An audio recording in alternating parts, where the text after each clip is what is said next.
가이사는 증시 각도기. 안녕하세요. 증시 쪽집게 리오현입니다. 네, 안녕하십니까. 각도기 박사는 제가 감기에 걸린 이유로 같이 네, 제가 옮을 수 있기 때문에 네, 방어 그렇죠. 차원에서 제가 마스크 쓰고 하겠습니다. 일본에서 옮겨온 거, 일본에서 광복절 기념하라고 했더니만 감기나 옮겨오고 말이야. 일본산 감기나. 일본에서 좋은 거를 얻어올 가능성이 없죠. 광복절에는. 거기는 추모식을 하더라고요. 15일 날. 그거 되게 신기하대. 추모식을. 전범 추모식 하겠죠. 전몰자 추모식이라고. 왕도 나오고 총리도 나오고 하면서 사람 몇 명 없죠. 큰 데서 하는데. 이번에 그 미국 국방성에서 동해를 네. 일본해로 쓰기로 공식적으로 얘기를 했어요. 아무 기사가 안 나오더라고 별로. JTBC에서 나온 기사인데 뭐 별로 이렇게 뉴스화가 많이 안 되더라고요. 진짜? JTBC 찾아보면 나옵니다 그거. 아씨 이런 그지 같은. 네, 일본해로 원래는 막 왔다 갔다 했었는데 아예 일본해로 뭐 하기로 했다고 그렇게 나오더라고요. 아니 이번에는 뭐 주는 거는 많은데 받는 게 없네. 그러니까 뭐 어차피 뭐 맨날 주니까 이분은 맨날 주니까 내가 안 줘도 나한테 맨날 줄 거다 생각하면 뭐 그럴 수 있죠. 하여튼 뭐 정치적인 거는 뭐 저희가 언급할 부분은 없고요. 오늘 참 시장이 뭐 좋지는 않은데 그래도 뭐 요 며칠 그 구독자분들은 저 잘생긴 나치판 많이 봐서 좋지 않았을까요? 네. 그럼 우리 같은 저기 늑다리들이 끼면 안 좋아. 그래서 눈만 나오잖아. 눈만 나오면은 의외로 좀 괜찮아 보이기도 해요. 눈만 나오면 괜찮지. 네, 눈만 나오잖아 지금 그래서. 계속 마스크 쓰고 하시던지. 내가 웃고 있는지 울고 있는지 모르잖아. 눈만 나오면. 그러네. 네. 오늘 울 수도 있는 건데 안 보일 수 있겠습니다. 마기꾼이에요 지금 마기꾼 우리는. 좋습니다. 일단 오늘은 뭐 시장 요즘에 최근에 계속 안 좋은 그런 모습인데요. 뭐 8월 들어서 뭐 전에 뭐 8월 시작하자마자 뭐 그때 신용등 강등 나오고 뭐 그거부터 시작해서 뭐 여러 가지 이슈들이 막 터지고 있는데 이거 언제 반등이 나올 거냐 이게 좀 굉장히 좀 중요한 이슈인데 언제 나올 거예요? 뭐 다음 주 잭슨홀 좀 지나야 좀 마무리가 되지 않을까요? 뭐 그때 미국 긴축이라든지 이런 부분들 계속 이슈가 되고 있는데. 그리고 또 중국까지 이제 문제를 일으켜가지고 뭐 부동산이니 뭐니 뭐 디플레 뭐 해가지고 이게 사실 해결하기가 되게 어려운 문제거든요. 어렵죠. 그러니까 저도 솔직히 고민되는 게 이거 언제 좀 매수를 해야 되나 뭐 그런 좀 고민이 들더라고요. 그래서 그리고 이게 또 한 가지 중요한 점은 이제 어제부로 이제 저점이 내려갔어요. 2,500 깨졌죠. 오늘부로. 상승 추세라는 거는 저점과 고점이 계속 높아져야 되는데 원래 전 저점이 2,515 정도에 있었거든요. 근데 그게 깨고 어제 2,500도 깨졌었기 때문에 일단은 뭐 물론 상승 추세가 여기서 뭐 완전히 뭐 100% 깨졌다 이렇게 막 그렇게 단정 짓기는 어렵지만 2, 3일 안에는 복원할 수도 있긴 합니다. 일단은 이제는 뭐 기스가 같다. 상승 추세는. 그렇죠. 2,500을 깨면 안 되는 자리인데 깨졌어요. 국내 증시는. 상승 그래서 추세는 다시 박스로 들어올 확률이 생겼습니다. 뭐 박스 아니면 뭐 변동성으로 위아래로 뭐 왔다 갔다 할 수 있는 그런 장세다. 하여튼 뭐 그러니까 뭐 10월달 뭐 8월달 뭐 이럴 때는 좀 안 좋다고 막 그런 얘기도 몇 번 나왔었는데 실제로 그렇게 좀 여러 가지 이슈가 갑자기 나오면서 현실화되니까 좀 당황스럽긴 하네요. 작년에는 키베릿 해가지고 저기 잭슨홀 연설에서 키베릿 맞죠? 네네네네. 그 계속 우리의 길을 가겠다 해가지고 이번에는 도탄에 빠뜨리면서 9월달, 10월달 아주 박살 났었습니다. 그래서 이번에는 어떻게 될지 모르겠는데. 이번에는 오히려 반대일 수도 있을 것 같긴 한데 제가 느끼기에 지금 장기금리의 상승은 몇몇 분이 질문하셨습니다만은 장기금리의 상승은 미국 연준을 조금 오히려 좀 압박하는 요인이 되지 않을까 하는 생각이 듭니다. 지금 계속 저희 관찰하고 있는 미국 1번 10년물 국채금리가 0.65 근처에서 계속 놀고 있거든요. 그러면 미국 금리도 쉽게 떨어질 수가 없어요. 제가 보기에는 이런 상태면. 하여튼 요즘에는 장세가 사실 좀 깔끔하지가 않아서요. 뭐 이상한 이슈들 막 초전도체니 뭐 오늘은 또 무슨 맥신? 진짜 말 같지도 않은 맥심 커피. 아니 맥신이라고 무슨 또 새로운 소재가 하나 나왔다고 그거 가지고 뭐 상한가 몇 개 좀하는 종목도 가고 그러더라고요. 부티크 장세입니다. 이거는 기관들은 할 수 없는 장세 이런 거는 제가 왜? 보기에는 개인들의 거래량이 한 70%를 차지하고 있고 그 중에서 그룹핑이 된 부티크들이 있어요. 그러니까 개인 몇몇들이 모인 그들이 만들어낸 시세다라고 저는 개인적으로 보네요. 그러니까 제가 장세를 정리를 해드릴게요. 요즘에 텔레그램으로 내러티브가 돌아. 일단 유튜브로 레토릭이 나와.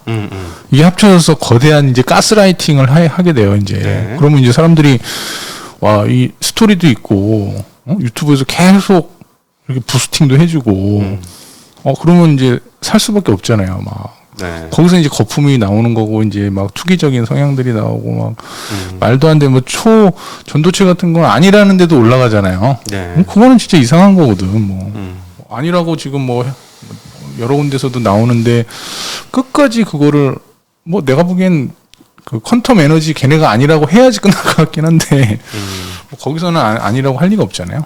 그러니까 이런 장세에는 제가 봤을 때 이 텔레그램에서 여러 이제 뭐 그런 이슈들이 돌면 사실 보는 사람들이 많아서 요즘에 이게 또 주가에 영향을 주거든요. 그러면 이용을 잘 하셔가지고 뭐 매도 타이밍으로 잘 이용을 하신다든지 이게 진짜인지 아닌지 좀 이렇게 잘 판별을 하셔서 그거를 투자하시는데 이용을 잘 하시는 수밖에 없다. 이거 너무 좀 말도 안 되는 얘기들이 많이 도니까 네. 하여튼 조심하셔라. 그런데 자신이 없으시면 아예 참여를 안 하시는 것도 괜찮지 않나. 완전히 테마성 장세입니다. 이거는 네, 부티크들에 의한 테마성 장세다라고 표현할 수밖에 없어요. 제가 보기에는. 네. 텔레그램으로 돌리기가 참 좋아. 기사보다 더 좋아요. 이건 뭐 그냥 뭐 만들어가지고 싹 돌리면 되니까 요즘 텔레그램으로 되게 많이 돌거든요. 그래서 그거를 보고 너무 맹신하거나 그러면 큰 낭패를 보실 수 있으니까. 또 비트코인 하던 분들이 들어왔다. 뭐 이런 얘기 비트코인 나오는 거죠. 그렇죠. 네. 비트코인은 사실 뭐 펀더멘탈 없는데 그냥 저 차트만 보고 그냥 올라갈 것 같으면 따라서 사고 내릴 것 같으면 따라서 팔고 이러는 거니까 요즘 초전도체 이런 거 테마 보면 그런 것 같더라고요. 네, 맞아요. 아무 뭐 이유가 없어 그냥 막 올라갈 때 따라서 올라가고. 차트가 굉장히 중요해진 거죠. 네. 예.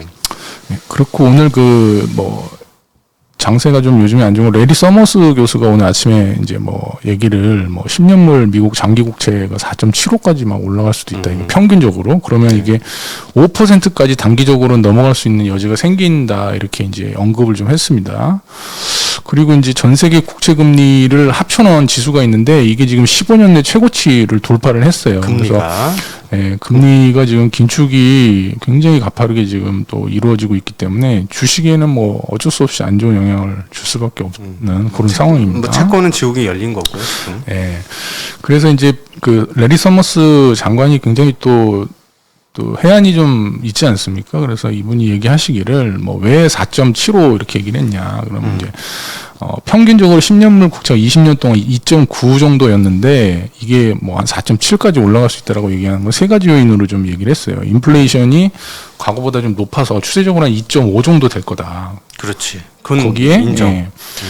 거기에 이제 그 국방비 지출이나 뭐 트럼프 행정부 시절에 일부 감세 부분이라든지 뭐 미지급 부채라든지 이런 정부 차입 이런 부분이 있어가지고 실질 수익률이 한 1.5에서 2% 나오기 때문에 이걸 합치면 뭐 벌써 한 4.5 정도 되잖아요. 4나 4.5 거기에 마지막으로 기간 프리미엄이라고 해가지고 뭐 장기 국채를 단기 국채보다 장기 국채를 투자하게 되면 프리미엄이 당연히 붙는 건 뭐 당연하니까 거기에 0.75 정도 내지는 1% 붙어서 한 5% 될 거다 이렇게 레리 서머스께서 얘기를 했어요. 그래서 이게 장세에 좀 영향이 좀 있는 게 아니냐. 뭐 당장 뭐 미국 국채가 4.3 뭐 넘었다. 그래서 뭐 단기 반락이 좀 나온다고 해도 모르겠어요. 다음 주에 그 잭슨홀 미팅에서 어떤 얘기가 나오느냐에 따라서 뭐 이게 좀 흐름이 변할 수는 있겠지만 미국 국채 금리가 좀 올라가는 지금 그런 환경들이 좀 조성이 돼 있어서 또 사는 사람이 없잖아요. 요즘 중국도 안 사고 미국, 일본도 안 사고 뭐 수급 문제가 이슈가 되면서부터 급격하게 금리가 튀었어요. 네. 원래 상황은 제가 보기에는 조금 계속 이상하다 하는 상황이고, 그다음 또 이게 어떤 식으로 보면은 하나의 방법일 수도 있겠다. 근데 이제 국채 금리 올라가는 건 방법은 아니지만 무슨 말이냐면 이 많은 부채가 어떻게 할 거냐고. 세계적으로 역사상 지금 가장 많은 부채를 갖고 있거든요. 부채 인플레로 녹여야지. 인플레로 녹이는 거야. 그렇지. 그거지. 인플레로 녹이는 거야. 돈값. 지금 일본이 딱 지금 그 상황에 들어간 것 같아요. 제가 이번에 가면서 한국보다는 훨씬 물가가 싸지만 연금 생활자들은 녹았다. 제가 그 약을 아파서 약 사러 갔잖아요. 옛날 약값하고 약값이 틀리더라. 뭐 올랐더라. 그래서 우리나라보다 약값이 싸지 않더라고. 당연히 모든 걸 비교해봤을 때 쌀 줄 알았어. 그리고 이제 밥값은 싸거든요. 양이 작아. 대식가 들어가고 갔다가 아주 아니, 일본 사람들이 원래 소식해가지고 그런 거 아니에요? 조금씩. 그래 좀 작지 애들이. 근데 양이 너무 작아가지고. 그럼 한 2개씩 먹어야 돼요. 자전거 탈 때는 사실 많이 먹지. 네. 그래서 뭐 밥값 엄청 들고 왔어 이번에. 네. 그래도 일본 그 국민들 얼굴이 행복해 보이지 않던가요? 원래 디플레가 있으면은 일반 국민들은 행복할 텐데. 아니라고. 디플레가 그러니까 아니고. 여태까지 디플레여가지고 그래도 그렇게 막 우리나라 그 서민들보다는 행복했을 것 같은데 일본 국민들은. 좀 난 불쌍해 보이는데 아무 생각이 없어 보이더라고. 그냥 열심히 살고. 일본어로 대화를 안 해봐서 그런 거 아니에요? 아니 열심히 살기만 해. 되게 열심히 사는데 이분들이 지금 현재 자기의 처한 상황을 모르는구나. 난 막 이런 느낌이 오니까 막 되게 불쌍해 보이는 거야. 월급이 안 늘거든 거기. 월급이 안 늘어요. 안 늘긴 안 늘죠. 우리나라보다 뭐 신입사원 월급이 적다는 얘기도 있으니까. 예. 중위소득인가? 연봉이 4,400엔이래요. 아니 근데 나는 그래도 일본 국민들이 개인의 행복은 우리나라 국민들보다 더 있을 거라고 보는데. 좀 여유는 있지. 난 그렇게 생각. 왜냐면 다들 좀 여유는 있어요. 왜냐면 도쿄에 모여서 살지는 않거든. 그렇지. 거기는 옛날 원래 그 다이묘 이렇게 원래 지방 자치였잖아요. 지방에 곳곳에 내가 이번에 자전거 타고 시골을 갔잖아. 완전 깡촌을 갔는데 집이 많더라고. 농촌이 커. 우리나라 농촌보다 큽니다. 깡촌인데 살만하다는 거지. 없이도 살 수 있는 거야. 우리보다는. 그래서 제가 항상 주장하는 바가 국민의 행복은 물가가 조금만 올라야 행복하다. 막 이렇게 뭐 자산이라든지 이런 가치들이 많이 오르고 인플레가 막 생기고 그러면 뭐 소수는 좋을지 몰라도 다수는 사실 그때뿐이다. 저는 그렇게 생각해요. 그렇죠. 근데 지금 일본은 인플레이션이 본격화되고 있습니다. 제가 일본도 요즘에는 뭐 그럴 수 힘듭니다. 있을 것 같아요. 예. 그리고 요즘에 또 중국이 굉장히 또 뭐 이래저래 해서 디플레이니 뭐니 뭐 문제가 지금 뭐 많이 있습니다. 그래서 중국 부양책을 뭐 기대하는 사람들이 굉장히 많은데 뭐 자꾸 찔끔찔끔 나오고 이제 뭐 나오느니 마느니 뭐 하는 얘기들이 많아요. 근데 오늘 마켓워치에서 나온 기사 내용을 보니까는 그 중국 정부에서 올해 목표 성장률 5%를 잡고 있잖아요. 근데 네. 그거를 계속 고수를 할 거다. 그래서 부양책을 안 내놓을 거다. 이런 지금 또 마켓워치에서 그렇게 얘기를 하더라고요. 그래서 뭐 그 또 이유가 뭐 그 내놔봐야 부동산 관련된 정책이라든지 이런 거는 안 먹힐 거다. 예, 사람들이 이제 부동산 정책에 대해서 신뢰성을 잃었다. 예, 그래서 부동산 관련된 정책을 내놔도 아무도 그거에 대해서 신뢰를 하지 않고 효과도 없을 거라고 생각하면 진짜 효과가 없잖아요, 보통. 네. 예, 그래서 이런 부분들 때문에 진정으로 이제 이 중국 정부에서 부양책을 내놓으려면 기업들이 대출을 좀 받을 수 있게, 그러니까 기업들이 자발적으로 막 강제로가 아니라 기업들이 이제 대출을 받아서 뭔가 사업을 할 수 있는 여건을 정말 조성을 해줘야 부양책이 효과가 있을 거다. 이렇게 이제 기사가 좀 나왔더라고요. 그래서 이게 단시간 내에 될 수 있냐. 근데 기업들이 그런 자율적인 그 어떤 기업 영역 활동을 하기 위한 그런 부분들이 그동안 항상 이렇게 좀 억눌러 왔잖아요, 정부에서. 그래서 그런 부분들이 좀 개선돼야지만, 그러니까 명확한 경기 부양 의지, 그런 부양 의지가 좀 표현이 돼야 되지 않겠냐, 그렇게 좀 얘기를 하더라고요. 그래서 네. 뭐 다음 주가 됐든 다다음 주가 됐든 뭐 중국에서 뭐 어떤 부양책이 나올지 모르겠지만은 그게 좀 진짜 실질적인 효과가 뭐 좀 나올 수 있는 게 돼야지만 좀 증시도 좀 반등이 나오지 않을까, 그런 좀 생각이 같이 좀 들더라고요. 네. 중국 이슈가 우리나라에 좀 영향이 있어가지고 있죠. 네. 예, 효과가 좀 있는. 아니 나오긴 벌써 나와요. 대책이 여러 개 나왔어요. 뭐 맨날 나오는 뭐 어제도 뭐 금리나 나오고 뭐 그랬는데 네. 뭐 효과가 제가 크게 보기에는 나는 이거 것 같아서 누적적으로 나중에 한꺼번에 반영된다. 계속 낼 거예요 아마. 그럴 수 근데 있죠. 계속 네. 반응이 없을 것 같습니다. 제가 보기에는. 그냥 뭐 또 하도 뭐 계속 눌리면 또 뭐 이게 또 튀어나오게 뭐 터질 수 있는 거니까 뭐 네. 계속 내놓으면 또 나중에 어떻게 될지 모르겠지만 이 부분들 잘 살펴봐야 될 것 같습니다. 그래서 네. 근데 단기간에 뭐 그런 부분들이 해결이 막 갑자기 확 돼가지고 우리나라 증시가 막 확 좋아지거나 이럴 것 같지가 않아가지고 네. 조금 걱정이 좀 되긴 합니다. 좀. 예. 그리고 오늘 반도체가 사실 오늘 좀 시장을 좀 뭐 밑받침을 해서 그나마 그렇죠. 좀 덜 빠졌는데요. 오늘 뭐 하이닉스가 한 2, 3% 정도 올라주면서 이제 뭐 HBM 관련된 한미 반도체 이런 것들이 오늘 좀 큰 폭으로 좀 상승을 네, 했습니다. HM 관련 장비주들 많이 올랐습니다. 관련주들도 많이 네. 올랐고요. 근데 이제 반도체 경기에 대해서는 또 이제 원래 하반기에 좋아질 거라는 게 이제 상반기 전망이었는데 요 사이 또 약간 또 그게 좀 뭐 아닐 수도 있다 이런 얘기들이 좀 나오다가 네. 요 사이는 조금 반도체에 대해서는 긴가민가한 그런 제 생각엔 점점 뒤로 갈 것 같아. 긴가민가한 게 좀 있어요. 나는 예. 이미 9월로 미뤘는데 그거 또 미뤄야 되나 이런 생각이 들어요. 근데 이제 뭐 지표, 그러니까 뭐 6월 지표긴 한데, 근데 이제 6월 지표상으로 보면은 이제 6월 반도체 수출 물량 지수라는 게 이제 그 한국은행에서 발표를 하거든요. 근데 사상 최고치를 기록을 했어요. 6월 달에. 그러니까 2015년을 100으로 보면 그 6월 달에 422까지 올라갔거든요. 물량은 지금 많이 수출이 되고 있다라는 거거든요. 네. 근데 이제 가격이 워낙 떨어져서. 네, 떨어져 있어서 그러니까 지금 여기에 재고도 반도체 재고도 6월 달에 이제 4월 달에 79%까지 재고율이 올라갔던 게 6월 달에 49%까지 떨어졌거든요. 네.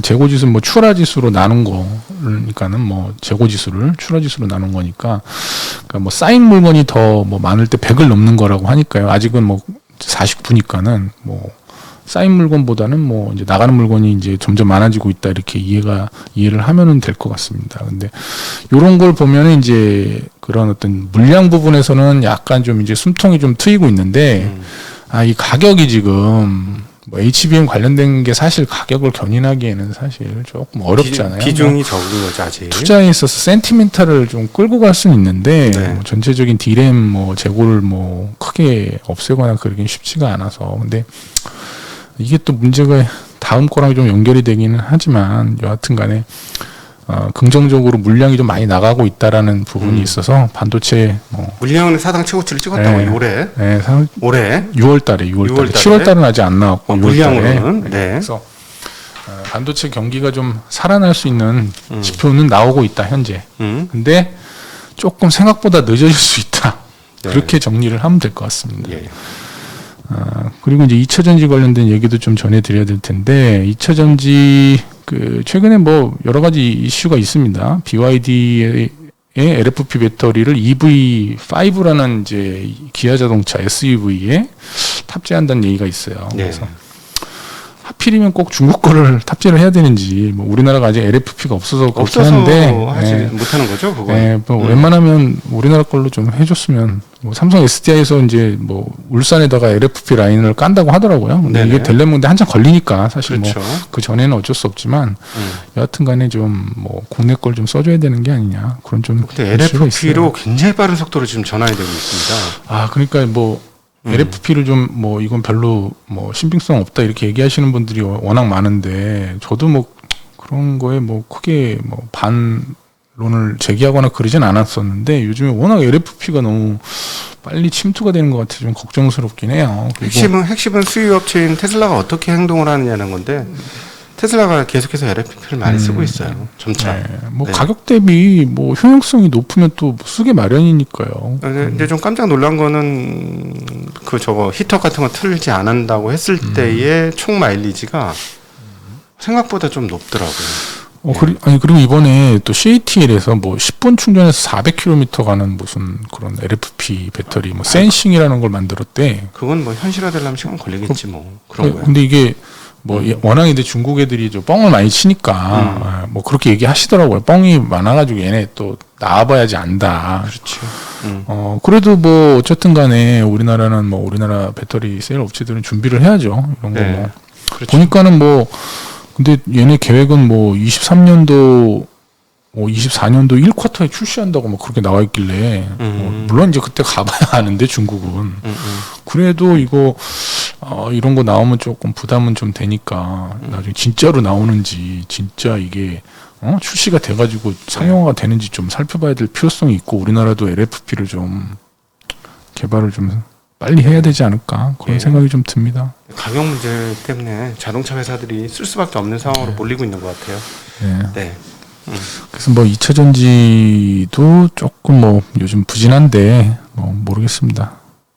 어떻게 될지 저도 요즘 사실 장에 대해서는 잘 모르겠어요. 네. 개인적으로 뭐 많이 힘드셨나 봐. 8월달. 8월달에 그 내가 갖고 있는 2차 전지가 많이 빠지고 뭐 하나 샀더니 이것도 빠지고 해가지고 네. 반도체는 짜증나네. 반도체는 그래도 반도체도 아니, 빠졌구나. 반도체도 빠졌어요. 반도체 빠졌군요. 다 빠지더라고 8월달에. 힘이 좀 없네요. 그러니까. 네. 그러니까 뭐 그렇다고 해서 뭐 아주 뭐 이렇게 뭐 저건 아닌데 기분이 나빠요. 예. 그렇죠. 왜냐하면 나의 시나리오가 잘못됐다는 게 지금 밝혀졌거든. 이게 기분이 나쁜 거야. 손실은 날 수 있어. 항상 뭐 네.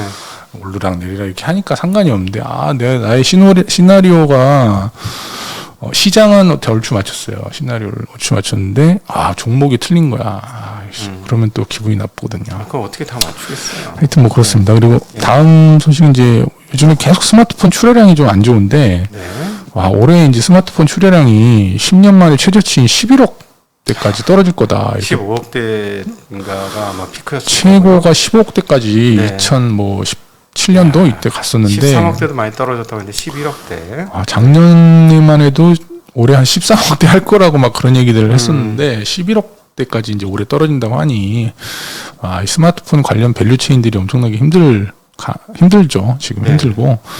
근데 이렇게 이제 11억대까지 떨어지다 보니까 원래는 삼성전자가 1등이잖아요. 근데 애플이 삼성전자 제치고 시장 점유율 그 출하량 기준으로 1위가 될 가능성도 올해 가격 있다. 기준이 아니라. 네, 네. 올해 왜냐하면 뭐 애플은 이제 고가폰 위주는 잘 팔리고 있으니까 중저가 폰이 좀 안 좋은 그런 모습이잖아요. 중고가도 많이 쓰더만.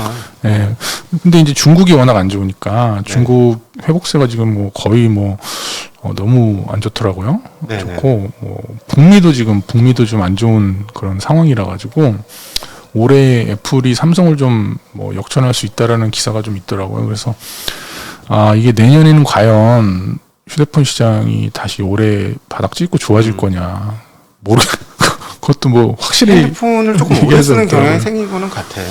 핸드폰이 전에도 한번 얘기했지만 이제 2년이 아니고 네.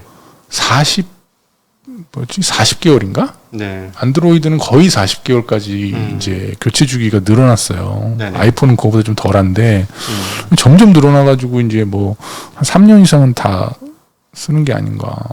하여튼 점점 그 늘어나더라고요. 부분이 제일 클 것 같아. 아무리 봐도. 근데 이제 내가 이제 한 3년 정도 좀 이제 쓰고 있는데 제가요 S20을 이제 슬슬 약간 핸드폰이 약간 좀 이상해지는 그런 현상들이 좀 있어서 3년 이상은 좀 쉽진 않겠다라는 개인적인 생각이 들어서 내년 정도에는 조금 휴대폰이 살아나지 않겠나. 인디언 기우제 같이 한번 이렇게. 본인 이게 내 생각이에요. 제 개인적인 그런 생각으로 여기서 얘기를 드리는 거예요. 좀 근데 살아났으면 좋겠어요, 저는 개인적으로. 네. 하여튼 IT 수요가 안 좋아서 전반적으로 다 안 좋습니다. IT 관련된 밸류 체인들이 다 안 좋고 디램도 당연히 안 좋고. 분량으로는 최고의 디바이스이기 때문에. 이 디램이 안 좋은 것도 요 부분 영향이 그럼요. 크거든요. 예. 예. 그리고 이제 전체적인 시장 관련해서는 이제 외국인이 지금 최근에 한 달에 4조 원을 지금 선물 매도를 쌓아놓고 있기 때문에 이게 원래는 얘네들이 사실 이슈 대응하면 이게 원래 처음에는 그 신용등급 강등할 때 이제 한 2조 원 팔아댔거든요. 네. 근데 걷어들이질 않더라고요. 원래는 바로 걷어들이거든요. 일회성 이슈라고 생각하면. 네. 여태까지 끌고 나가고 있어요. 지금 4조. 지금 돈 많이 벌었지. 물론 요것만 보면 그렇지만 현물에서 어떻게 있는지 모르겠지만 하여튼 선물 보유 많으니까 네. 잔고 많이 빠졌지 뭐. 요게 이제 환매수가 들어와야 시장이 네. 본격적으로 좀 회복이 되지 않겠나. 근데 외국인 마음이라 근데 외국인 똑같겠죠 지금. 미국 주식 미국 금리 올라가는데 제가 보기에는 미국 주식보다는 한국 주식이나 신흥국 주식이 더 열세예요. 그좀 더 미국 뭐 금리가 계속 올라가게 되면. 그래서 오늘 시장이 뭐 거래소는 0.54 하락해가지고 2,504포인트, 2,500 간신히 지켰고요. 코스닥은 0.99 하락해서 877. 두 지수 다 한 3, 4% 정도 더 떨어질 수 있는 기술적인 그 여건이 좀 있어요. 그 밑에 지지선이 뭐 2,400, 뭐 3, 40 정도에 있다, 뭐 이렇게들 얘기를 하고 그러니까.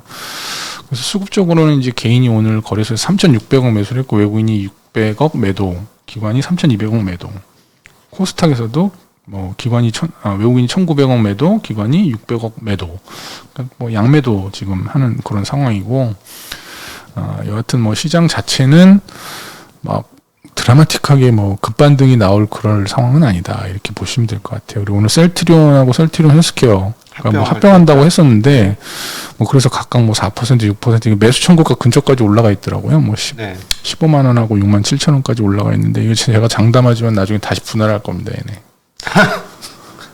왜냐하면 얘네가 합병하는 이유가 개인 투자자를 위해서 합병하는 게 아니에요. 대주주 위해서 하는 겁니다, 지금. 100% 대주주 위해서 하는 거예요. 승계하려고. 네. 이거 제 개인 생각이니까. 함부로 얘기하지 제 마. 개인 생각입니다. 제 개인적으로. 소송을 하려면 증시각도기 TV하지 말고 네. 여기에다 하십시오. 아무 저희는 생각이 없습니다. 제 개인 생각이니까요. 네. 무섭다 이제 말하는 게 이런 게. 뭐 하여튼 그렇습니다. 그리고 오늘 업종별로는 기계업종이 한 1%, 한미반도체 때문에 상승을 했고요. 뭐 의약품, 통신, 보험업종이 소폭씩 상승을 했습니다. 뭐 셀트리온 때문이죠.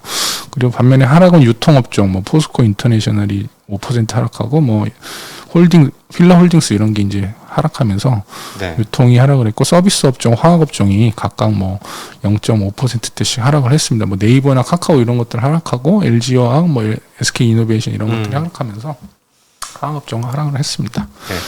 네, 제가 준비한 소식은 다 말씀드렸습니다. 저는 개인적으로 이번 시장 흔들었던 게 미국 국채금리 쪽에서부터 이상이 생겼으니까 미국 국채금리가 안정이 돼야 될 것이고 그러려면 일본의 채권 금리가 또 안정화가 돼야 될 것 같아서 이번 여정은 조금 시간이 걸리지 않겠느냐라고 보여지지만 예를 들어 미국의 그 어떤 주가 하락으로 인해서 투자 심리가 경색이 되면 그때부터는 좀 편안하게 보셔도 될 것이다.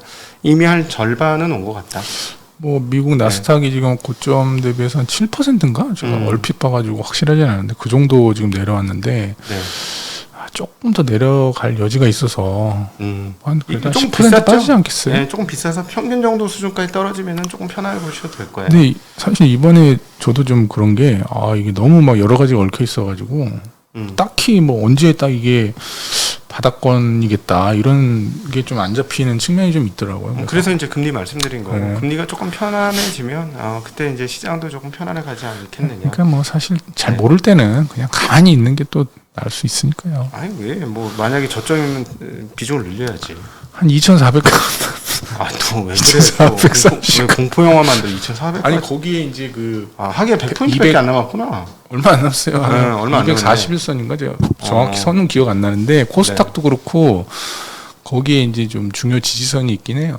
네. 뭐 거기 갈지 안 갈지는 뭐 그냥 아무도 모르고. 2,500에서 멈추고 다시 상승 추세 붙게 했으면 좋겠습니다. 개인적으로는. 그러면야 뭐 좋겠지. 그래야 서로 행복하지. 뭐 한국은 그렇게 해도 되는데. 뭐 마음대로 되는 게 시장이 아니니까 뭐. 하여튼 뭐 지금은 약간 좀 관망하시는 것도 나쁘진 않다.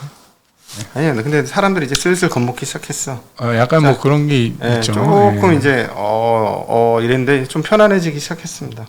더 떨어지면 더 편안해질 겁니다. 그거 계속 말씀드리도록 하겠습니다. 그래 뭐 편안한 주말 보내십시오. 편안한 주말 되십시오. 안녕.